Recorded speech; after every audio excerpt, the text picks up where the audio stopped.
Գյորջյան Կասկադ 60 ամիս փուլային վճարում բազմաթիվ առավելություններ։ Պարոն վարչապետ, իմ հարցը վերաբերում է առողջության ապահովագրությանը, ըստ որոշ դիտարկումների այն աննախադեպ հոսքը բուժառուների, որ կա դեպի պոլիկլինիկաներ եւ հիվանդանոցներ, նաեւ պայմանավորված է նրանով, որ շատերին թվում է, թե ընտրություններից հետո հնարավոր են որոշ փոփոխություններ, նաեւ սահմանափակումներ, հաշվի առնելով այն, որ այս հոսքը անակնկալ էր նաեւ նախարարության համար եւ կառավարությունը կարծես թե հավելյալ ֆինանսական միջոցներ հատկացնելու որոշում է կայացնել։ Արդյոք այդ մտավախությունը կա ընտրություններից հետո ինչ-որ բան կփոխվի այս համակարգում, թե ոչ։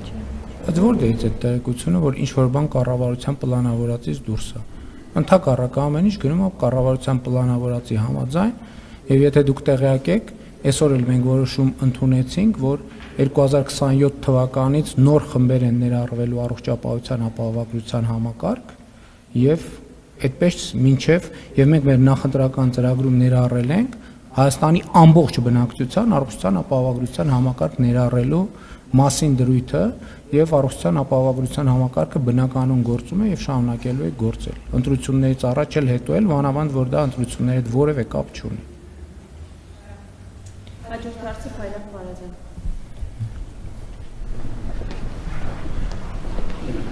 Շնորհակալություն, պարոն Փաշինյան, այնուամենայնիվ ես կուզենայի, որ դուք անդրադառնայիք Սուրբ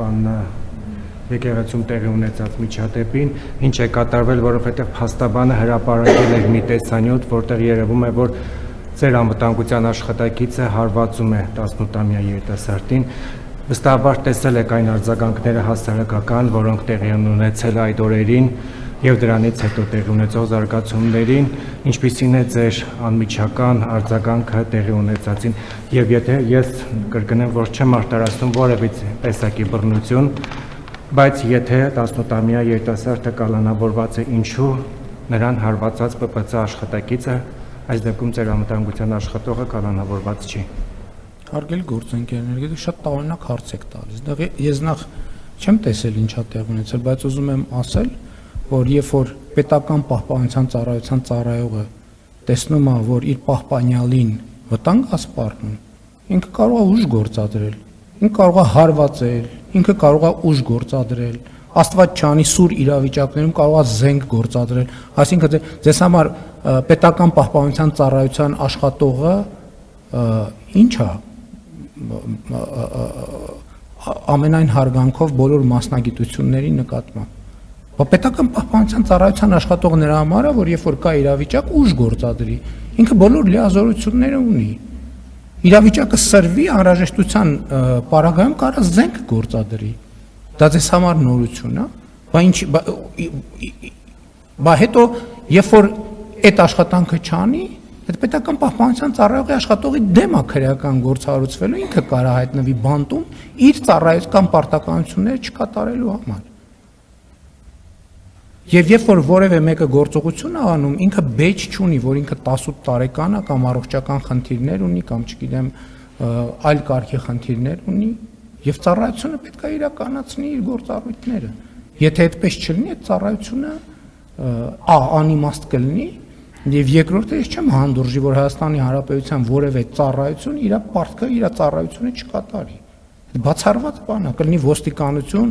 կլինի պետական պահպանության ծառայություն, կլինի բանակ, կլինի ազգային անվտանգության ծառայություն։ Բայց ինչ պետք է անել։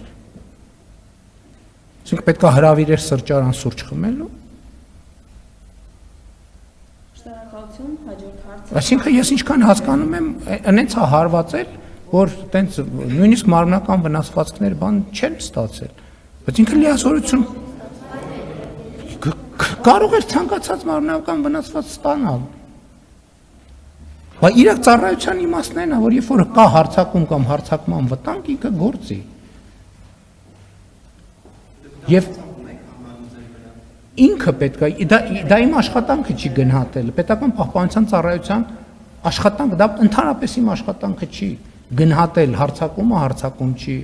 պետքա գործել, պետքա չգործել, պետքա կրակել, պետքա չկրակել, պետքա վնասազերծել, պետքա դա իմ աշխատանքը չի։ Այդ ամբողջ ծառայության իմաստը եւ նպատակը եւ բովանդակությունը իրադրությունը գնահատել եւ իսկ իրադրություն գործելն է։